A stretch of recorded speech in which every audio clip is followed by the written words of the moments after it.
All right, welcome back. Good to have you all. Good to have you all. Let's begin with prayer, shall we? As we begin all things in the name of the Father, and of the Son, and of the Holy Spirit, amen. Lord, you are truth, beauty, and goodness yourself. Reveal your truth to our minds. Reveal your beauty to our hearts. Reveal your love in our actions. For you are the desire of every human heart. All glory be to the Father, and to the Son, and to the Holy Spirit, as it was in the beginning, is now, and ever shall be, world without end. Amen. In the name of the Father, and the Son, and the Holy Spirit. Amen. Those people, poor people back there, have no candy at their table. C'est dommage. C'est dommage. That's okay. No, Karen, sit down. Karen, sit down. There's plenty of candy up here if they want to sit closer, but they're Catholics. They sit in the back. So today we talk about a topic which is really philosophical. So I'm going to try to boil it down because this is like we're going deep into like Plato and Aristotle today, because the genesis of this topic really comes from St. Thomas Aquinas, and really from a book that was written by Father Benedict Rochelle. Probably some of you are familiar with him. So Father Benedict Rochelle wrote a wonderful book called Spiritual Passages, in which he kind of updated some of the thought of St. Thomas Aquinas, when Aquinas said that God reaches out to every human soul in one of three ways: truth, beauty, or goodness. And so these were what were typically called the three Transcendentals. And we'll get into what that really means in a moment. So Benedict Rochelle wrote a book called Spiritual Passages, where he took that, kind of brought it to the modern world, and he added a fourth one, unity. And so we're going to look at all four of those, because I do think there's a lot of truth to that God reaches out to every human soul in a very different way. And that's why it's very good that our Catholic faith is so rich, because some people may go to adoration and have profound experiences. Some people may go to adoration and be bored. How can it be that it's the same experience, but some people are drawn into intimacy with God, and some people are just like, okay, whatever. It doesn't make any resonance with them. I was amazed. I was talking yesterday with a parent who had sent her daughter and her daughter's friends to our youth encounter the last time. And her daughter's friend is not, I think, baptized Catholic, but doesn't really practice or anything. And the daughter's friend, apparently, on Monday morning, went into the lunchroom at Helen Keller Middle School over in Easton. And the daughter went into the lunchroom and went up to her friends and said, "Guys, have you ever heard of adoration? It's the best thing ever." And she was inviting all of her non-Catholic friends to come to adoration. And I was kind of taken aback. I was like, there's really nothing special at that adoration. And we had a couple songs, and she was there. But apparently she got a lot out of it. So God ministered to her heart in that way. But other young people that go there could be just like, yeah, I'm not, it's okay, I'm not getting anything out. So how does God minister to you? We're going to look at that, and we're going to look at the four Transcendentals of truth, beauty, goodness, and unity, and how God ministers to us through those four. But first, let's talk about what in the world is a transcendental. So truth, beauty, and goodness are elements of every single thing that is. If something is, it's true.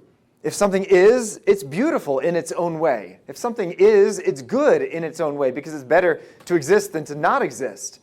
And Aquinas says that these three things of truth, beauty, and goodness are the ways in which an object or person or a thing in this world connects us to God. In this way. So we're going real deep here. Okay, sorry, I'm starting off with deep stuff. Don't wince. It's good. It's good. So St. Thomas Aquinas talks about what he calls the four causes, which are definitely worth knowing. And don't be put off by the terms, because they're not. Is this dark enough? Do I need a darker marker? Okay, I'll get a darker marker. I thought the purple one would be dark, but see if the red one's any better. Maybe, maybe not. Okay, a little better. No? Yes? No? Okay, I'll try to pull it out perhaps a bit. There we go. So, anybody ever watch Fulton Sheen?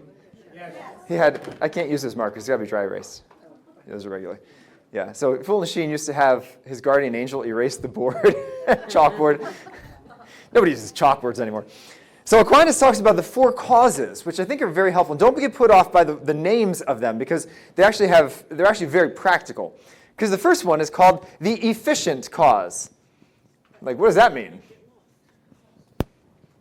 The efficient cause. That simply means who or what made that thing happen. So for example, if I were to look at this marker, what would be the efficient cause? Well, the person in the factory that put all the elements together and out came this, right? Now it's, obviously probably a machine. But at some point there was a human being who decided, I'm going to make this, and put a bunch of stuff together and out came this, right? That's the efficient cause is kind of like that intelligence that says, I'm putting this and this together to make something new. Okay, then we've got the material cause.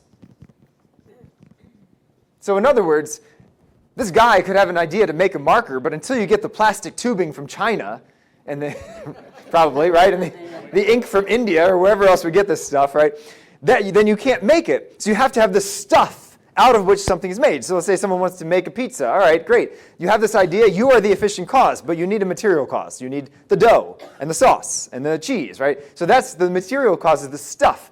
But you also need a formal cause. In other words, if I just take dough and cheese and sauce and put it in a blender, that's not pizza. Because I need a form, I need a plan of what a pizza is supposed to look like. I have in my head this idea, pizza is supposed to be flat and round and have the sauce on top and not on the bottom, okay? Right? So you have this idea. The guy that makes the marker is like, well, I've got the stuff, but how am I going to put the liquid stuff inside of the marker? Oh, here's how I'm going to do it. He's got the plan of what a marker is supposed to look like. So the formal plan is kind of like the formal cause is like the plan. Like you have to start with this in mind before you actually make something. But then the last one is what's called the final cause. In other words, we always make something so that it can be used in a certain way. The final cause of a pizza is to be eaten. The final cause of a marker is to be used and to be written. So we always start. This is all about like starting to cause something in something, right? So if I want to make something, I have to have the idea of what it's going to be used for. I have to have the stuff to make it, and I have to have the plan of how it's going to be put together. And then I am the efficient cause. I'm the one that puts it together. Make sense? Kind of, sort of? Okay. No, some of you are like, well, whatever. You're like, and this is what Aquinas does, right? He takes very ordinary things and makes them super complicated. Like a lot of the scholastics, right? But the reason why we're talking about this with the Transcendentals is because we can talk about multiple efficient causes, right? So I may want to make a pizza. Great, I could. But I'm caused by someone else, by my two parents, who are caused by someone else, who are caused by someone else. So you could really say that anything that exists in the universe, the original efficient cause is God. Right? And so St. Thomas Aquinas says, since you need all four of these things in order for something to exist, you need material stuff that's made of, you need a plan, and you need a reason why it exists, a purpose. He says all of these three things have truth, beauty, and goodness, and that connects us back up to the original efficient cause, which is God. I know you're like, what the heck? But that's what he says, and I think it's actually very true. And we're going to make the point, too, that this connects closely with one of Aquinas' arguments for God's existence, too, which he calls the degrees of perfection. So, usually when I talk about this argument with my high school sophomores, I have two of them stand up here and be volunteers, but adults don't want to do that. So, because what I ask is, all right, which one of these two people is taller? And they say, oh, that guy's taller. Like, how do we know? Well, because he's 5'6" and the other one's 5'4". Okay, we got a scale. Then I say, which one of these two is heavier? And they're like, oh, no, this is getting awkward, right? Well, I'm 150 pounds. Well, I'm 130 pounds. Okay, so now we know we have a scale, right? In order to judge something, we need a scale through which to judge it, right? Weight, height. But now, if I look at those two people up here, can I tell which one is more handsome? Not if I know it's good for me, right? In the eye of the beholder. Well, that's not always the case. And we're going to take a look at beauty in particular, but everyone says beauty is in the eye of the beholder. That's actually not entirely true. There is an objectivity to beauty. Okay, so this is my lovely Mona Lisa, right? She's got that lovely smile. So which one is more beautiful, this one or the original? Who says that one? Clearly you have no taste. Right, we can look at that and we can say, objectively, that's not very good. Right? That's really doesn't, it's terrible. Who said it was terrible? Ouch.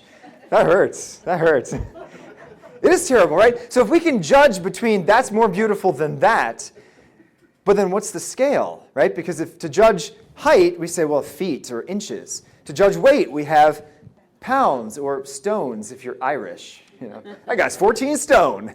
What the heck does that mean, right? But in order to judge between beauty or goodness, right, I can say which is more good, Mother Teresa or Adolf Hitler. You better not say that's up to the eye of the beholder, right? I think we'd objectively say one is far greater than the other, right? But how would we be able to judge that? Because what's the scale that we use to say that that person is better than the other person? Well, the scale, says Aquinas, is what he calls God. So God is perfect truth. He is perfect beauty. He is perfect goodness. And when we say something is more beautiful than another thing, what we're saying is this one participates more in God than the other one, which is why Mother Teresa is a better person than Adolf Hitler, because she participates more in God. She reflects God more. You can see God radiating through her. She acts like God more. But you need to have that scale in order to judge between good, beautiful, and true things. Make sense, kind of? So that's Aquinas' argument called the degrees of perfection, which I think goes right to truth, beauty, and goodness. All right, so when we talk about the Transcendentals, anybody ever heard of the Transcendentalist movement? Okay, this has nothing to do with that. That's important, because a lot of times when we talk about like transcendental meditation, people are like, no, that's not what we're talking about. The Transcendentalist movement was something that came about as a reaction to the rationalism of the Enlightenment. So the Enlightenment focused very much on the supernatural world is not real, therefore we're just going to focus on science and technology and the world we can see and touch. And a lot of times there were people who were devout atheists that came out of that. For example, a lot of people don't realize Thomas Jefferson was very deeply into that rationalistic movement. In fact, do you know Jefferson actually wrote his own Bible? Yeah, he took the Bible and snipped out anything that was supernatural in it. He said, I can't believe in miracles. So he took them out of the Bible. So it was basically Jesus being a good moral leader, and that's it. Right? So there was this theme that was going on very much in the Enlightenment that the only thing that exists is the material world, and we should focus so much on science, which science is great, but still there's more to it than that. And so as a reaction to that, a lot of people then took it to the opposite extreme and said, let's just get in touch with the mystical world, but outside the bounds of religion. And so they would do things like go off and live in the woods. I think of John Muir. Some of you are familiar with John Muir. He's one of the great naturalists. And a good man, I'm sure. And he lived really out in the woods, out in the West. But he had no organized religion. For him, it was just, I see God in nature, and that's my religion. And many others like him who kind of just were more into just like spiritual but not religious type thing in the 1800s. And that's what the Transcendentalist movement was. So we're not talking about that. We're talking about the three Transcendentals. We're talking about truth, beauty, and goodness. Now, what's interesting about truth, beauty, and goodness is that they line up perfectly with how God tells us to love. God tells us to love with our whole heart, mind, and soul. Right. So we've got truth. Well, truth is primarily something that happens in our mind. So to love God with our entire mind is to know His truth and to assent to that truth through faith and saying, yes, I do believe in what God has revealed in the Scriptures and through Jesus Christ. But we also have to love with the heart. And the heart, of course, the seat of our emotions, is a place of beauty. Because think about it, I mean, we are drawn to beauty even beyond something that we think. We don't sit there and think like, should I love this? No, you either love it or you don't, right? You're drawn to it naturally with the heart, with our desires. But then, with our entire soul or with our entire will. And that's goodness. So we can see this trifold dichotomy here, trichotomy, I suppose, right? The truth, beauty, and goodness goes right to the kind of the three parts of the human person, the mind, heart, and the soul, which is why God reveals Himself in these three ways to minister to all three parts of us, truth, beauty, and goodness. In fact, the early church father, the scholastics, talked about it in three different ways. I'm giving you some Latin terms here because I think it's kind of cool how they talked about the three vias, the three ways. We've got the via veritas. We encounter God through the way of truth. The via bonitas, the way of goodness. And I have to spell this right because it's a big long one. The via pulchrinitudinus. I had to look that one up. Pulchrinitudinus. Critudinous, the way of beauty. So God is constantly revealing himself into these three ways. All right, so let's look, actually before we look at that, one of these three ways, though, is we encounter God differently than the other two. And that is truth is very different than beauty and goodness.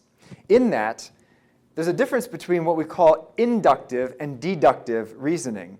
So are there things that you know without having to logically reach that conclusion?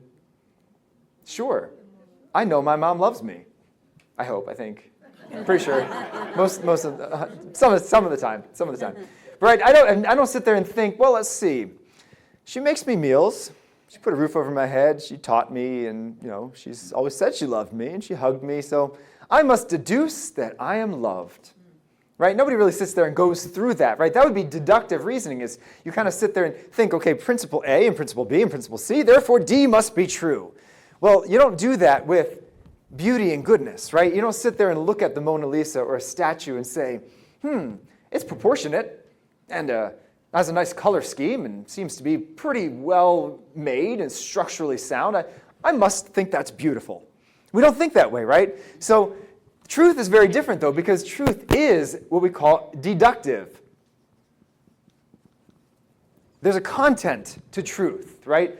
And we can come to know God, for example, by studying the proofs for God's existence. We can come to know God by reading the Bible. And so we do kind of go from point A to point B to point C in truth, which is not the case with beauty and goodness. These two are kind of like almost like pre-rational, which is, we call inductive. These things that we can know simply just by experiencing them. We experience it, we know it. Make sense?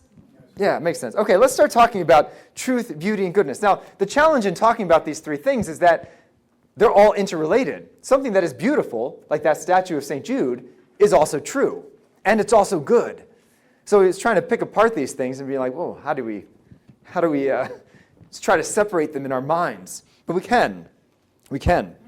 So when we talk about God reaching out to us through truth, often it is through study. But one of the elements of study that I think a lot of people find very beautiful in studying our faith is what's known as the economy of salvation. Have you ever thought about this? How every single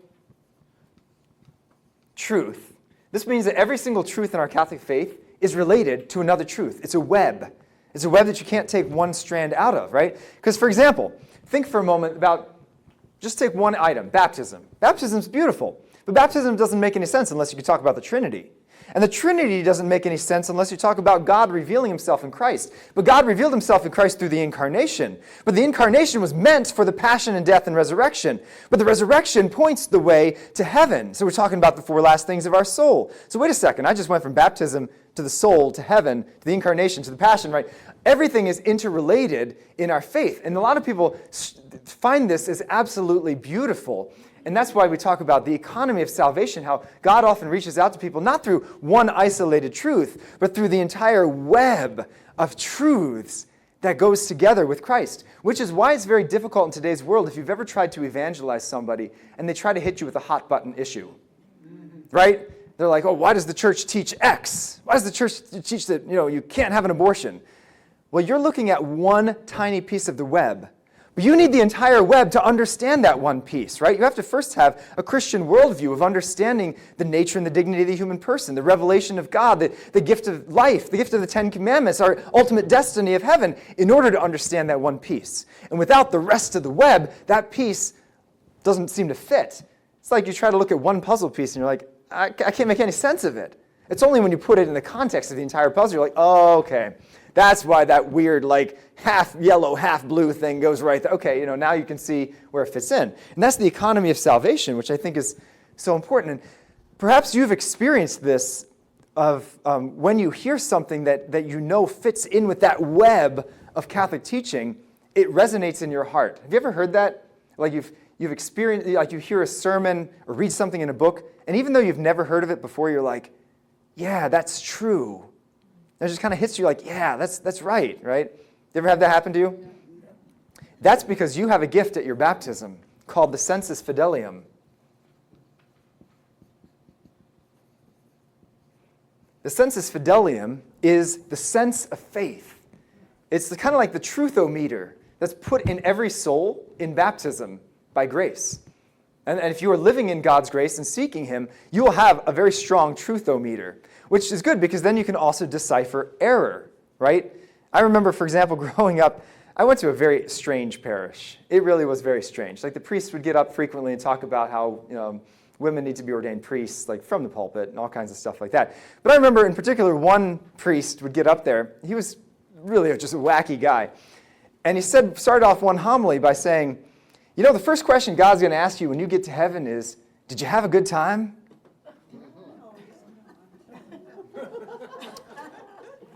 And even at, I was 14 years old, and I'm like, wait a second, that doesn't sound right. I don't think so. And thankfully, on the way out of church, my dad stopped that priest and said, I don't think the first question is, did you have a good time? The first question God's going to ask you is, how much good did you do in your time on the earth? And I thought, oh, that's a better response. I like that. But even at 14, the truthometer was going off, and I was like, you've probably experienced that too, right? You hear something that someone's like, oh yeah, such and such about Christianity. Not sure about that. Perhaps maybe you've seen Joel Osteen or something like that. he was like, give me money and you'll be blessed by God. Something's off about that. I don't know what that is. Right, that's your sensus fidelium working because you have this attraction to truth. All of us do. And really, I think that's why when God draws a soul to him primarily through truth, it's actually the most solid of the ways. Because once you've come to God through truth, truth is something that you can never take away. Unlike beauty and goodness, right? If I'm drawn to God by beauty, which I'm absolutely a beauty guy, 100%, but when I lived in the inner city and was not surrounded by beauty on a regular basis, and it was a real drag, and I found my faith wavering because I wasn't surrounded by that beauty.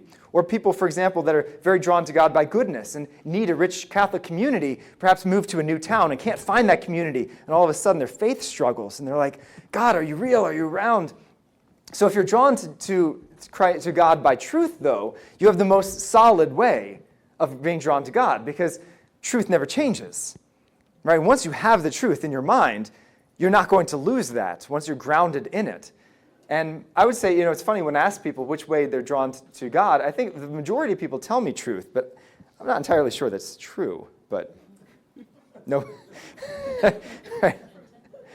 Now, the reason why truth draws us to God is because God is truth himself, right? We hear that in the gospel. Jesus says, I am the way, the truth, and the life, right? So if God is, let's define who God is, and we kind of understand this in a deeper way. I'm going to say something shocking. Try to explain it to me. God is not a being. What does that mean?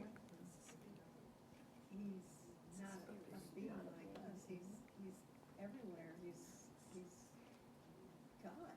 He's God. He's God.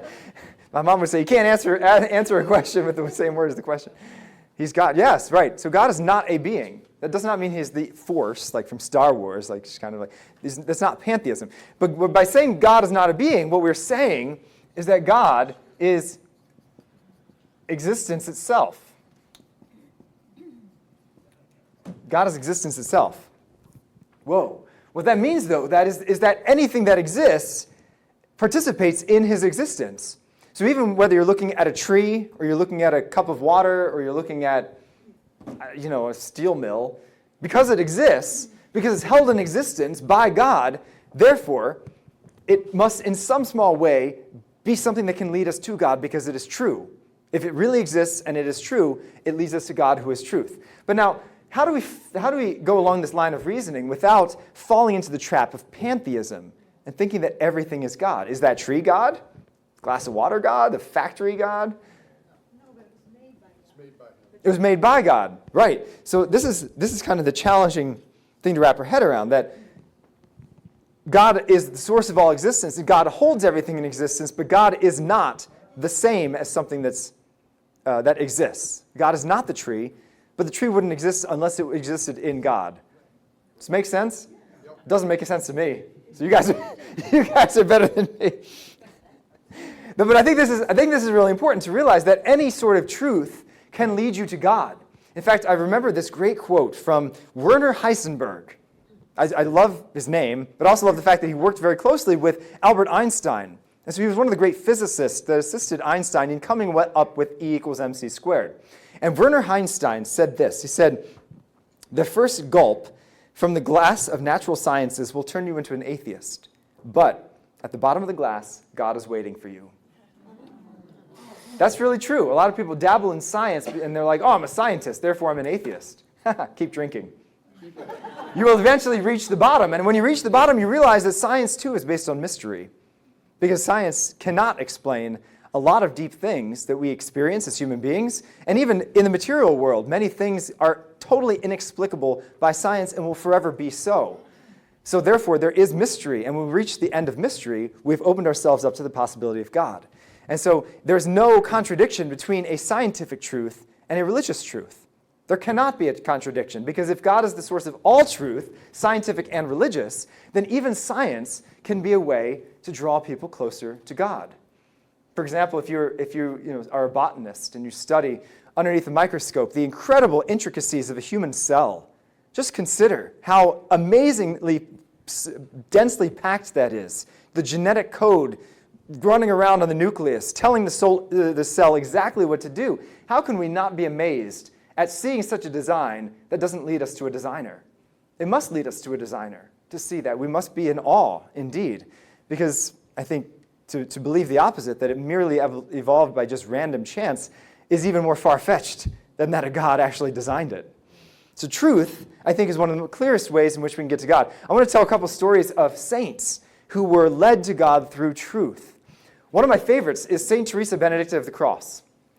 And I hate to use her original name, but everyone knows her by Edith Stein. But I really want to start using Teresa Benedicta of the Cross, because everyone's like, Edith Stein. They're like, no, she had a new name, okay? But Edith Stein was someone led to God truly through truth.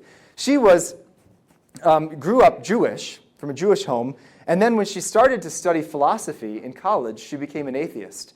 However, she was very blessed to study under a great philosopher by the name of Husserl. Husserl was a devout Catholic man and also a profound philosopher. So she started to be more open to the idea that you can seek after truth and still be a person of faith.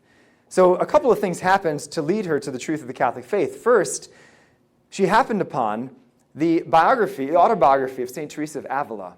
And so she started to read that, and she actually said she read it all in one night, which I don't know how she did. It was like 350 pages. It's huge. But she read it all in one night, and apparently she put it down on her nightstand, and she sat down and she said, "This is truth. This is truth." And then afterwards, a couple days later, she's still seeking, because she knows that in order for her to convert to Catholicism would be a rather drastic change, and it would really harm her relationship with her Jewish family.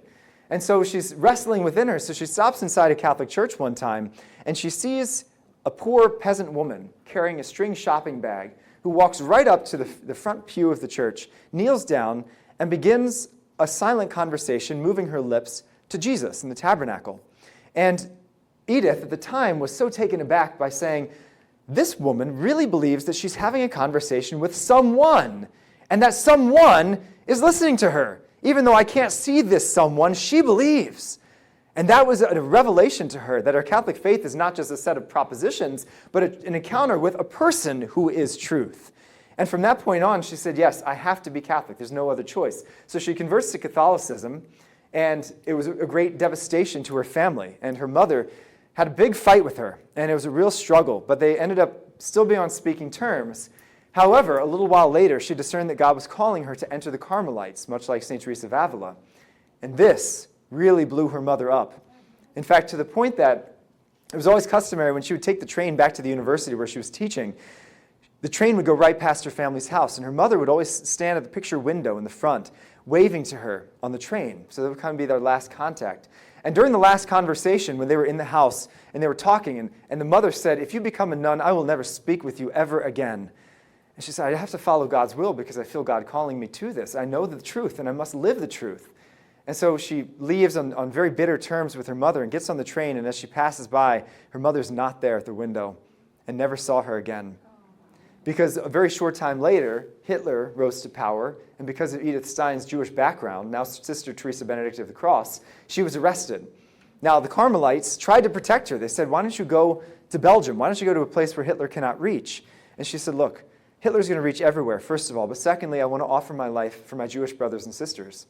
And so she was taken to Auschwitz and never seen again.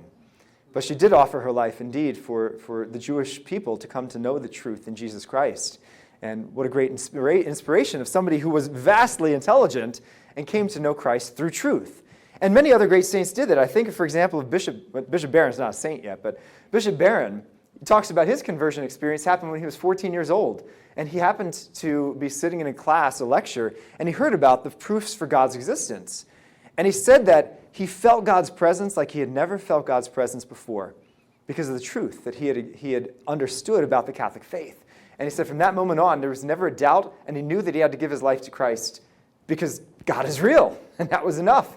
So a lot of people are drawn to God through truth. I think like St. John Henry Newman, some of the many great converts of our faith who kind of became converts by studying their way into the faith. What a great heroic example that is. So, that's truth. Let's look at another of the three transcendentals. Let's look at goodness. I'm going to save beauty for last because I have a whole PowerPoint with beauty, and we're going to go even deeper with beauty. But goodness is kind of an interesting one because in today's world, there's a belief that goodness is not objective. So is goodness objective or is it subjective? In other words, are certain things right or wrong because they're right or wrong, or is it merely a matter of one's opinion? I think we would acknowledge there's an objective reality to it. I want to show you a picture that I'd found online. This is not the right one. There we go. I'd found online that I thought was kind of hit home pretty well because a lot of people do believe in relativism, this belief that there is no objective moral truth, right? You've got your truth, I've got my truth, and we can just agree to disagree. But the difference is that a claim to truth, such as morality, is not the same thing as an opinion, because opinions can both be right. For example, I have an opinion that the Baltimore Orioles are better than the Detroit Tigers, but I've heard that Gary has a different opinion. He says it's a terrible opinion. And we have discussed this at great length, and I'm right and he's wrong, but no, with an opinion is a an opinion, yeah, right. An opinion is a personal taste, right? So I could prefer chocolate, you could prefer vanilla, and that's totally fine, because one can have legitimate differences of opinion. However, moral truth is not like an opinion. So if I make the claim that adultery is wrong, and you make the claim that adultery is right, well, one of us has to be incorrect. Because I'm making a claim to truth. I'm not saying, in my opinion, adultery is wrong. Like, it's just kind of like a matter of taste. Like, I think, adultery doesn't taste good, so I'm not going to... No. I'm making a claim to truth, which is very different than how the world sees moral things. Like, for example, when I used to be teaching when I was at a very different school, at Trinity Catholic High School, which was kind of a more secular Catholic school, and I taught Christian morality, the kids would often, I'd call on them, and they'd raise their hands, and they'd start with, well, I feel that, and I said, no, don't start with, I feel that. Your feelings have nothing to do with morality. Tell me what you think. Don't tell me what you feel. Tell me what you think, because it's not a matter of your opinion. It's a matter of what we're seeking the truth together. And that's especially true when we talk about goodness. Because goodness, like truth, has an objective nature to it. This is the pictures. Can I get it any bigger? Yes, I can. So I've seen this first half quite a bit from here up. And a lot of people look at that and they're like, well, your opinion is as good as mine. I look at it one way and you look at it another way, and it could both be true. But the bottom kind of blows that out of the water, because the bottom says, well, no, somebody painted something on the ground. Try to figure out what it means. Because if I'm delivering a package to a house and I'm like, I don't know if that says, it's going to do that thing again, isn't it? I don't know if that's a 6 or a 9. I'll just drop the package off anyway. That's a problem, is it not? I need to know the truth. And who would know the truth best? The person that did it, the person that painted it, exactly. Which is why it's very difficult to talk about goodness if you do not have an understanding of God. Because right and wrong only makes sense when we talk about what did God write in our hearts in natural law? What did God reveal in revealed law in the Scriptures? Otherwise, we don't really know what is truly good unless we know who is the lawgiver and how he made us. Once this turns back to red, it should turn on and work, I hope. Otherwise, Mark Babiak, his head's going to roll. If anybody would like to contribute to our projector fund, we'll pass around a hat. and get a projector that works, I hope. Otherwise, we got that lovely TV in the corner. But anyway, so the second question, so we talked about, okay, relativism is not the case when we talk about goodness. But here is a more difficult case, and this is called Euripides' dilemma. It goes all the way back to one of the Greek philosophers, Euripides. I'm sorry, not Euripides, Euthyphro, different guy. Euthyphro's dilemma. How do I spell that? Euthyphro. Come on, when you are on Jeopardy in 2 weeks, right, you're gonna want to know this. In Euthyphro's dilemma, he asks the fundamental question, are things good because the gods love them? He was pagan, of course, right? Are things good because the gods love them, or do the gods love them because they are good? In other words, are things good just because God prefers them to other things, or are they good in themselves, and that's why God chooses to make them a good thing? What's your answer? Good in themselves? Good in themselves? B? Which is option B. Some of each. Oh. Okay, this is officially dead. That's it. We're going over to the TV. Hang on. Yeah, I'll chip in for the new projector. Hang on.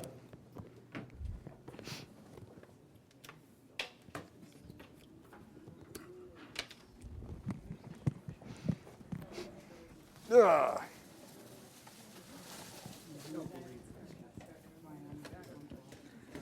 He promised me it would work. He lied. But what is this? What's this plug go to? Oh, no, that's the little TV that's back there. Okay, never mind. What am I looking for? This is what I'm looking for, right? There we go.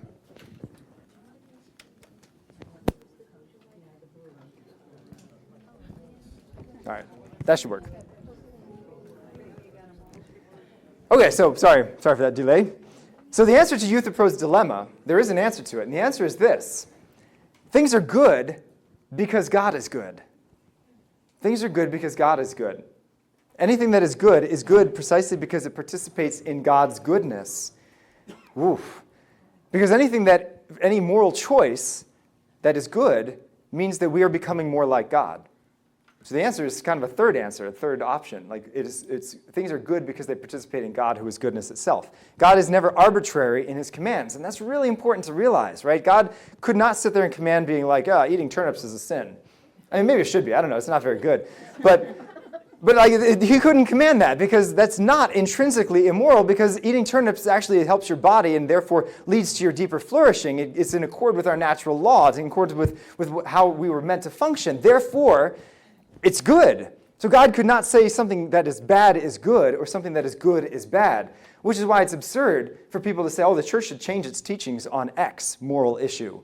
How could the church say that something that is intrinsically harmful to the human person is now a good thing? We couldn't do that because the very nature of the human person is constructed in such a way that the good is the only thing that satisfies us.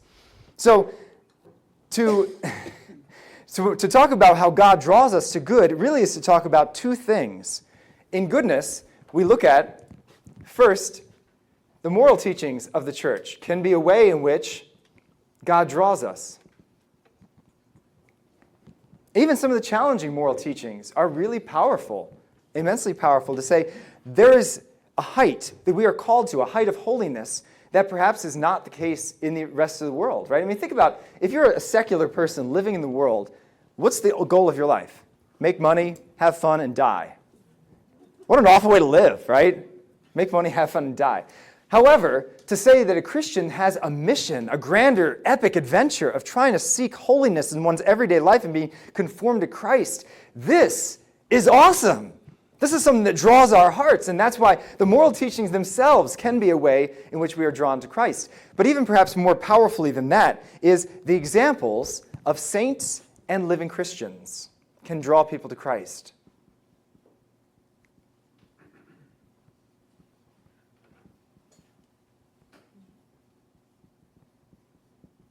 That's actually hugely important. Because sometimes if you have a friend who's deeply Christian, and they love you, and they sacrifice for you, and they live an inspiring life, you may say, what do they have that I want? right? I think of Chris Stefanik, who it was one of my favorite Catholic speakers, really dynamic guy. And he had kind of a powerful experience like that. He was at a youth retreat when he was 14 years old. And he said, talks were okay, whatever, prayers was fine. But he said what struck him most deeply about this retreat is he happened to be in one of these prayer sessions, and he was kind of bored, so he's looking around the church, and he saw this guy, like mid-60s, overweight, balding, like nothing attractive about this dude, except he had his hands raised and this joyful smile on his face. And he was just radiating this incredible joy as he's singing these songs. And Chris is looking back as a 14-year-old kid and being like, what's that guy got? I want that. He is so happy right now. What does he have that I don't have? And so he started saying, well, he's got faith. He's got the love of Christ. That must be what's leading him to happiness. And that's why he found joy through that. Another great example of this, the Saints and Christians is the British journalist Malcolm Muggeridge. Anybody heard of him? Yeah. A very famous journalist who back in the early 1970s was given a task by his superiors at the newspaper he was working for to go and do this interview of this random Albanian nun in India, some Mother Teresa. Now this was of course before Mother Teresa was famous. So he's like, I'd never heard of this Mama Teresa. Who's just this lady? I don't really want to do this. And he's an atheist at the time. He's like, I got no use for religion, whatever. But all right, you're paying me, so I'll go to India. Fine. So he goes to India, meets Mother Teresa, and has to spend a month with her. And he is taken aback. It's like, how are you doing what you're doing? You're cleaning up people that are literally dying on the streets. How are you doing this? And she would just say, for the love of Jesus. Her little smiling way, all 4'2" of her. And they began a friendship that lasted for several decades. And the two of them would correspond via letters, and he would go on his breaks back to India to spend more time with her, even though he was at the time still an atheist, because he was so drawn in by her example. And finally, in 1988, he converted and went through RCIA and became a Catholic, all because he met this little nun who was living such a radically charitable life that he could have no other explanation other than the fact that God must be real. That's it. He was drawn to God in that way. I think of another great example of one of my favorite saints, Saint Jose Maria Escrivá. I've got 4 examples for this because this is the cool one. Saint Jose Maria Escrivá was the founder of Opus Dei, and he converted also because of the faithfulness of someone who was completely anonymous. So when he was a teenager, it was going to, I think it was Christmas Eve Mass or something, and he was walking by himself through town, and he happened to see the flap of somebody's robe, like a brown robe, just going around the corner, and he didn't know who it was, but he looked down to see the footprints in the snow, and he saw the footprints were barefoot. And it was kind of like, whew, it's cold, it's snow, I can't believe that. But he realized that was a Carmelite monk who had been just on his way to church or doing something, and the fact that the Carmelite monk had not taken a shortcut and worn tennis shoes, or sneakers or sandals, and was actually doing the penance that he was supposed to do because he was a discalced Carmelite, he said, wow, this guy takes his faith seriously. What am I doing with my life? He started to really pray and take his faith seriously after that one encounter with an anonymous Carmelite monk that he never met. But it's because he was faithful. They said, this is awesome. Anybody ever heard of the story of St. Moses the Black? Another beautiful saint. So St. Moses the Black lived in Ethiopia in the 400s, and he was the biggest gang leader in Ethiopia. He had 75 men in his gang, and they were terrorizing the countryside. They'd go around burning, pillaging, raping, murdering, doing everything possible to strike fear into everyone. Well, there's no FBI in those days, right? So the cops are always a few days behind. So he's always a few steps ahead of them, just trying to make a living, just taking people's cattle and burning down their houses, whatever. So finally, one day, he knows that the cops are kind of hot on his trail and that the authorities are about to catch up to him. So he and his gang say, you know what, we got to find a place to hide out. They'll never find us in a monastery. So he goes up to this monastery, and also hears these monasteries have lots of gold and chalices and jewels. And yeah, this is the place we're going to go. So he goes to this monastery and starts banging on the door. And the abbot opens the door. And the abbot says, welcome, come in. And Moses says, don't you know who I am? I'm Moses. I'm going to burn you guys down and kill you all. He said, yeah, welcome, come in. And he was so shocked because that was never the reaction he ever got, no matter where he went. He was like, what do you have? This is amazing. And so he turns to his gang and 75 guys. He's like, guys, stay here. I got to chat with this guy. They go in. A couple hours later, he comes back out and says, you guys go on your way. I'm staying here. I'm becoming one of these monks. And he does, and he becomes one of the monks. Yeah, but he struggles. He struggles because he's got a temper. He's struggling with lust. And after a few years, he says, you know what? I can't be a monk like the rest of you guys. You guys are holy. I'm nobody. So he makes plans to leave the monastery. But the abbot is very wise, and the abbot takes him to the roof of the monastery early in the morning, just as the sun is cresting over the horizon. And the abbot says, look, Moses, the sun's coming up, but does it light up the sky all at once? And Moses says, no, only gradually. And he says, yes, precisely. So Christ is lighting up your life, but you must be patient. He will only do it gradually. And so Moses comes back down, and he makes a concerted effort to become a holy monk. He ends up being ordained a priest, and then he goes off and starts his own monastery with 75 men. Because he led 75 men into sin, he was now going to lead 75 men to heaven. So St. Moses the Black, an amazing story about someone who's drawn to God through goodness.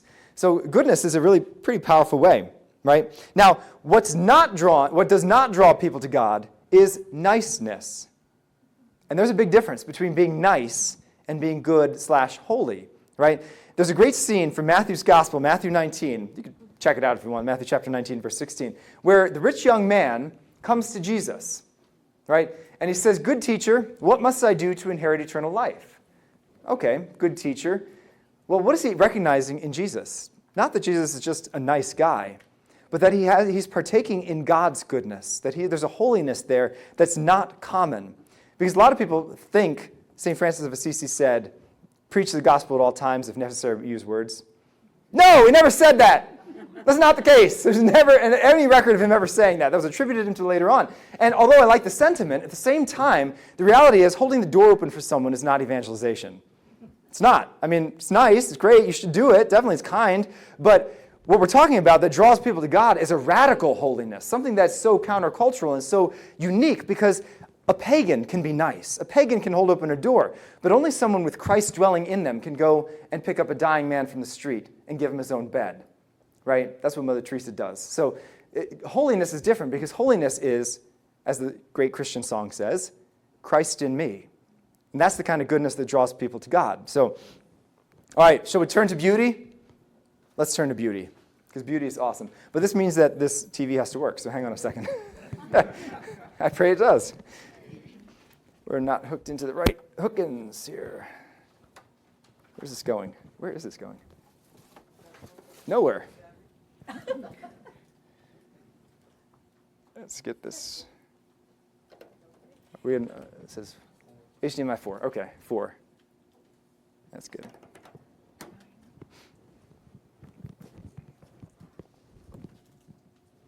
All right, there we go. Okay. Let's look at beauty.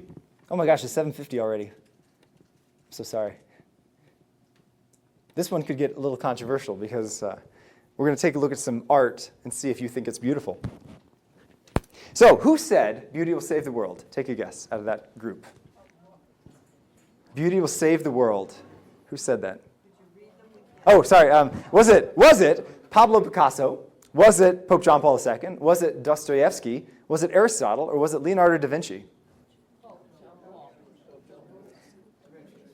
It was Pope John Paul, but he was quoting from Dostoevsky. Dostoevsky said in his novel, The Idiot, he said, beauty will save the world. And Dostoevsky went further to say that man cannot live without beauty. Man cannot live without beauty. What kind of an interesting thought that is. And we already talked about that, so this was, yeah. And you can kind of see that interesting connection that man cannot live without beauty. If you think about communist architecture, perfect example of it. Communist architecture is extremely functional. It works, but it's hideous. It's soul-sucking. And if you ever come out of a bureaucratically designed building, you're like, ugh, right? And some of the buildings in downtown Stanford are just glass towers. And you're like, there's nothing elevating about that, nothing that's uplifting, versus something that may not be as functional, but something that is truly artistic, that elevates the spirit. And that's one of the ways in which we know we have a soul, for example, is the fact that human beings are the only creatures that do things solely for the purpose of beauty. Yes, many animals are very beautiful, but why do peacocks have giant tails that are colorful? God made them. No, but there's a practical reason. To attract females, right. Which is kind of interesting because in every other species except the human species, it's the male that's the beautiful one. In the human species, it's quite the opposite. Quite the opposite. The males are ugly. Right? So really, to make architecture that's not beautiful, or to make something that's merely functional, comes from an anthropology of saying that man is nothing more than an animal and has no spiritual nature. Because beauty requires there to be a spirit. When you think about the impractical things that we do for beauty's sake, why do we plant flowers in our garden? It's a waste of space, isn't it? No, it's not. Well, it shouldn't be, right? But I mean, think practically speaking, right? You can't eat flowers. So why do we do it? We do it because we need beauty. Why do we have this beautiful floral ministry that spends so many hours putting together amazing arrangements for our church? Because beauty is necessary for the soul. And so even though it has no practical benefit in terms of like financial or anything else, it has a benefit just as the human spirit to elevate it, to lift it up to God, which is why beauty is one of the transcendentals. It lifts us from this material world to something greater. Dostoevsky loved beauty, and he wrote this quote about beauty. He said, "The awful thing is that beauty is mysterious as well as terrible. God and the devil are fighting there, and the battlefield is the heart of man." When you think about the number of artists that have used their talents for evil and not good, you realize that really there is a fight over beauty, whether beauty will elevate us or the distortion of beauty will drag us down. And so we'll take a look at some of the beautiful things that can lead us to God. Beauty is a great way to evangelize in and of itself. In fact, did you know that Ukraine, which at the time was Russia, so all the way back in 970-ish, in that time, they were converted to Christianity entirely because of beauty. And here's how it happened. It was the emperor, I think it was Vlad II, first or second, the emperor who at the time was in Kiev, that was the head of the Russian Empire, sent emissaries to the three major world religions at the time because he recognized we need a religion that's going to unite our entire land. The land of Russia is huge, right? We need to unite everybody in one religion. So they sent emissaries to the biggest mosque in the world. They sent emissaries to the biggest synagogue in the world. And they sent emissaries to Hagia Sophia, which is this beautiful, originally, the largest Orthodox church, largest Christian building in the world. Hagia Sophia, built in the 800s. Now it's a mosque, unfortunately, because it's in Constantinople. But they went to an Orthodox divine liturgy there. And when they came back to report to the emperor, they said, when we were there, we felt like we were in heaven. And so he said, okay, that's the religion we're choosing. Because he wanted a religion that was going to be beautiful. And so beauty has a knack of being able to evangelize in and of itself. Also, people may object to truth. They may be like, I've got arguments against truth. But when you see beauty, there's no arguments against it. It surpasses our walls. So Aquinas says there's three characteristics of what makes something beautiful. He says, first, proportion. For example, this guy, not really all that beautiful.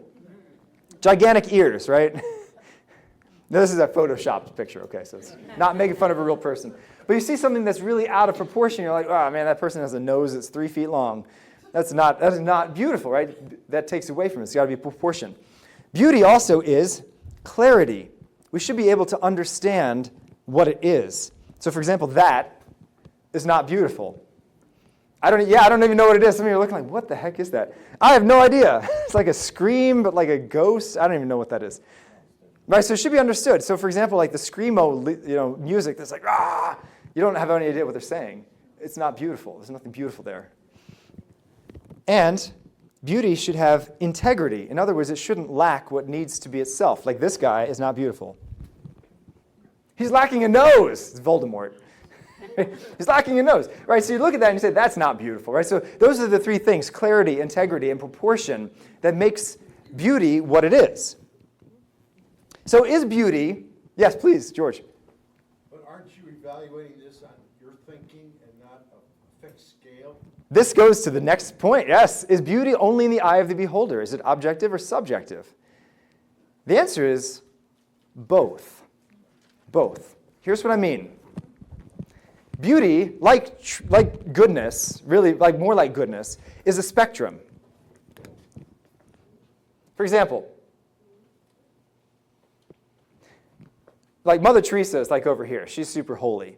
But like Joe Schmo sits in the back pew at church. He's a pretty decent guy. He's like right here, but he's still good, right? But he's just not as good as Mother Teresa. But there's like a sliding scale. There's like, that's more beautiful. That's more good. That's still good, but not like as good, right? And that's the same way with beauty as well. We can say, yeah, that's beautiful, but it's not as beautiful as that. Outside of this, there would be no goodness, right? There's your Hitler over here. So there's things that are definitely ugly, that have no beauty whatsoever. There are things that have some beauty that you may prefer, and then there are things that have lots of beauty. And it's totally okay to say, yeah, I actually prefer this to that. I'll be honest, this is total confessions, but I don't really like St. Teresa of Lisieux. I know, I don't really like her. She seems kind of whiny to me. If you ever read her autobiography, it's like, I didn't feel God for 24 hours. I felt so sad. I'm like, come on, get over it, Teresa, right? But that's my personal preference. And that's okay to say, she's really, really good, but it doesn't resonate with me. And that's totally fine with beauty, right? I can listen to a classical symphony and say, that's really good in itself. It's just not my preference of music. And that's okay. So you can recognize something that's beautiful, but you'd say it's not my preferred type of beauty. That's totally fine too. So we got some different types of beauty here. So really this is Aquinas' definition of beauty, that which upon being seen pleases. So, is this beautiful? Let's go through some things, see if you think it's beautiful. Thomas Kincaid, right? Sorry, it's a little blurry, but pretty peaceful. Yeah, I think it's got good proportion, good clarity. I know what it is of. It's got, good color. It's got integrity. It has everything that a house should have. Okay. What about that one? That's Saturn eating his children from Francisco de Goya. Not quite. Artistically, it's well done, but the content of it is a little bizarre, right? You're kind of like, I don't know about that. But so it's got proportion, it's got integrity, but that brings up a great question, right? Can you have morally objectionable things in art? What about that one, Salvador Dali? Well, actually, I really love Salvador Dali. No, I do. I love. Mike's giving me a hard no on that one. He's like, not so beautiful. But again, this could be in the preference thing. This could be, objectively, it's got the characteristics of something that could be beautiful, but you may not prefer it, and that's okay. George? What bothers me is that we're trying to understand what God's scale of beauty is. And I don't think we have the nerve to say something is or is not. Because in our eyes it may be, in his eyes may not be. Well, our goal, yeah, that's true, and there's a lot of things that we think is beautiful that really isn't. Like people that listen to screamo music and rap. Not visually, but actually, say a person's attitude towards, like you say, someone that's sick and down, taking care of. That's beauty. And that's where goodness and beauty interrelate, right? Because objectively that's goodness, but goodness has an element of beauty to it, right? So absolutely, and we're looking really here, when we speak of beauty primarily, we're looking at art, but even beauty has goodness, and goodness has beauty, so they're interrelated there. Can a beautiful person have bad intentions? Of course, because when we talk about the beauty of people, remember the physical beauty is only one element. So to me, goodness is more important than beauty. Right, and the interior beauty of one's soul is far greater than exterior beauty. In nature, like even a person can be born beautiful, that person has nothing to do with that.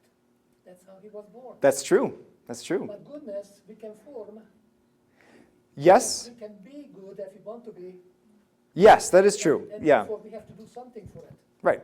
And when I talk about beauty in terms of the human person, physical beauty is only one tiny fraction of what authentic beauty is. Right? The interior beauty of the soul is far more important. And sometimes you may not at first think something's beautiful, but once you know the story behind it, it might become more beautiful to you. Sure. A picture of someone with a scar, you might say, oh, and then you realize, well, they were in a fire, or that, all of a sudden something else comes. That's very true. That's very true. And beauty is the hardest one to kind of to discuss because there's a lot of different facets to it. Just a couple more, and then we'll have some small group discussions. Here's some more Salvador Dali crucifixion scenes. Kind of interesting. This one might be like, it's beautiful, but not my preference. And that's okay. That's okay. Yeah, beautifully executed, yeah. But not your preference, and that's okay. What about that? That's beauty. Okay, so what makes this different than pornography? I don't know. It's a lot of work. It is a lot of work, definitely. But what makes this different than pornography? Because that's a really important question, if the human body is beautiful. Well, that was probably made in a pagan area where clothing was not as important. This was made by Michelangelo. This is Michelangelo's David. So it was made by a Catholic in a very Catholic time, 1520. So could it be the intent? Yeah? I would put underwear on it. You put underwear on it? They did that to the Sistine Chapel, and John Paul II had them take them off. They put fig leaves on a bunch of people, and John Paul II had them rip the fig leaves off. But It's how Not you appropriate for children. right, so somebody with a very filthy mind could look at this and find it yeah, disgusting or offensive, or somewhere else with it. right. But yeah, So one has to have, I do believe, one has to have a pure mind in order to appreciate the highest forms of beauty. Because if somebody has a gutter mind, it's much easier to, even like music, people that are very steeped in the world love worldly music, which is usually not beautiful. I think the arms are too long. What's that? The right arm is too long. I'm not going to critique Michelangelo. got his shoulder down now. Music, what are you referring to? Worldly music, like rap songs that glorify violence or sex or things like that, and that's their jam. I don't know enough about ACDC. I don't listen to ACDC. I don't know. I don't know. What about that? Modern art. Jackson Pollock, yeah, I don't know. Might be Jackson. I like the colors too, yeah. And this one might be where I can say, even though it's objectively not the heights of beauty, I actually really prefer it. I do too. And that's okay. That's okay. So, and here's where we get into the whole idea of what's truly beautiful, right? Lady Gaga or Mother Teresa, right? There's a certain beauty in Mother Teresa that is certainly not present in Lady Gaga. Makeup can do a lot, Father Joseph. I know, if only Mother Teresa has some makeup and a makeup artist. That's very true. That's very true. But Teresa is beautiful inside. she is beautiful inside, and I think it reflects on her face. Right? You can see the luminosity in her eyes. You can see the smile on her face. And even though she's given like the little kissy duck face, there's something that's just like not at peace. I don't feel at peace when I look at her. That's not I don't feel at natural, peace. Father, that's not natural. Definitely not natural. No. She is 100% artificial. Yeah, no, I agree. I agree. I don't want women like that. All right. All right, so I will just end. Actually, I got to end on. So there's a couple of great beauty saints, like St. Francis of Assisi. I won't go into depth, but finally, the last of the Transcendentals that. Before you leave that, we can't say, I don't believe which one is more beautiful. Right. Because you don't know the other one's experiences. And what she's really, really like and has done in the world, if she's done anything. We're basing it solely on what we've seen and what we're used to, and we're comparing it with, you know what I'm saying? It is true that I cannot judge the state of her soul. I don't know subjectively what is in her soul. However, I can judge the deeds, But see, and God does.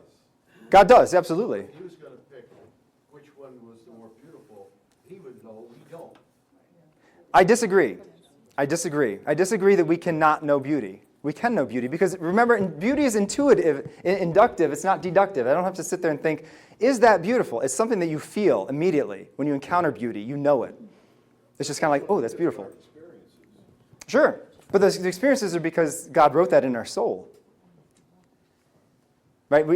We have a spiritual nature like Him, therefore we are drawn to beauty because beauty reflects Him. So basically what we're asking is, which one reflects God more?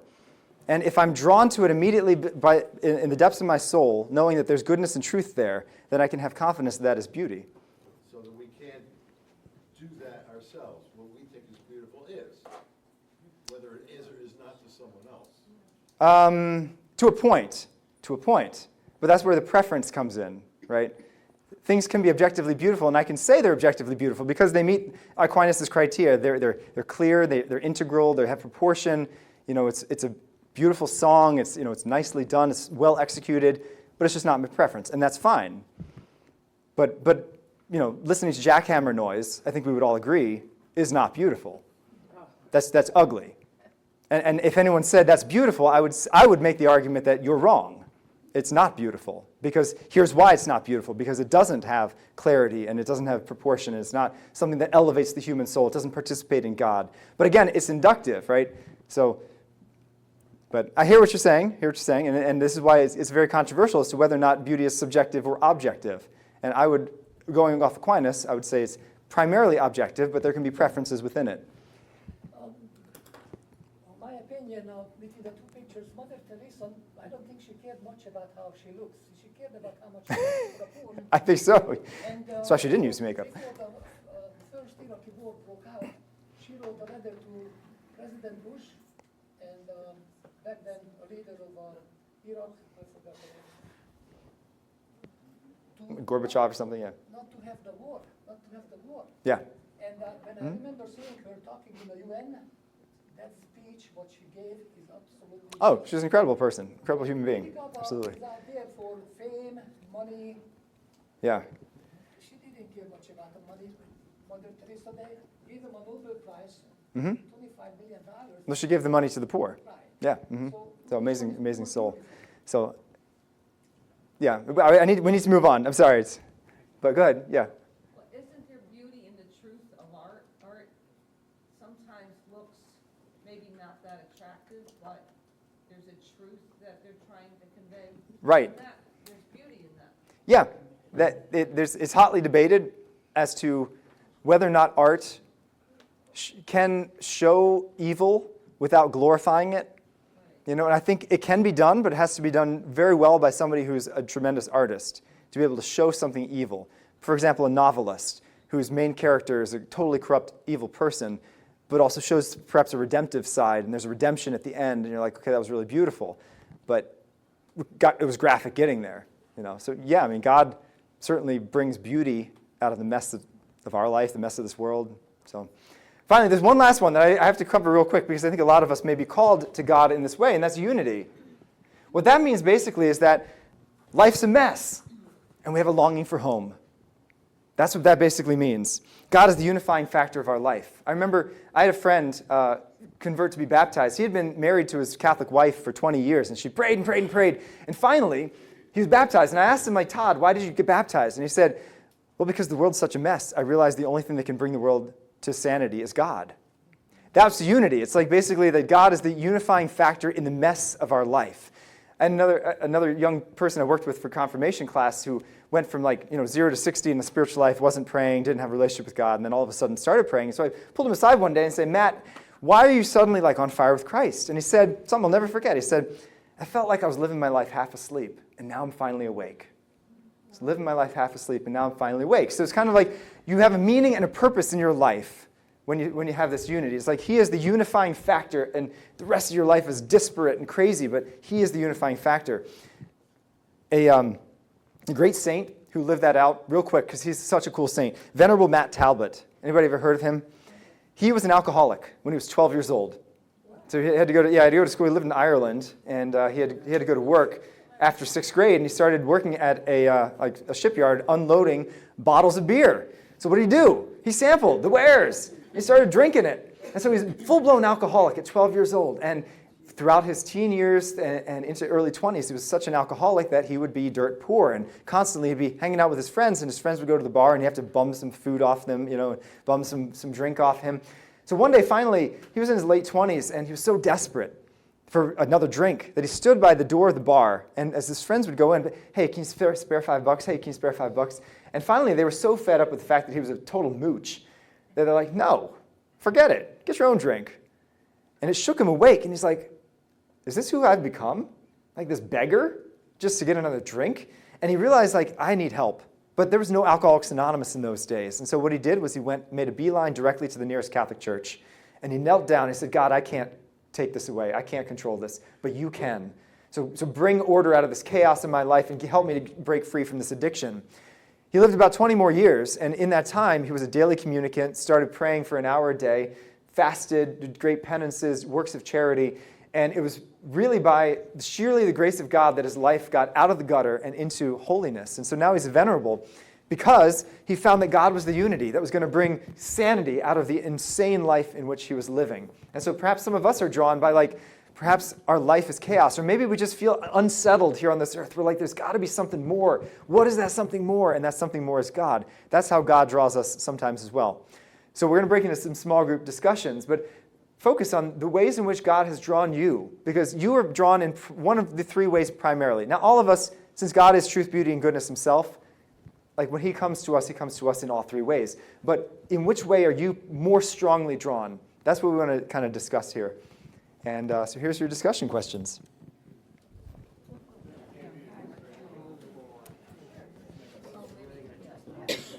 I'm sorry. All right, I'll read it out loud because some people can't read that.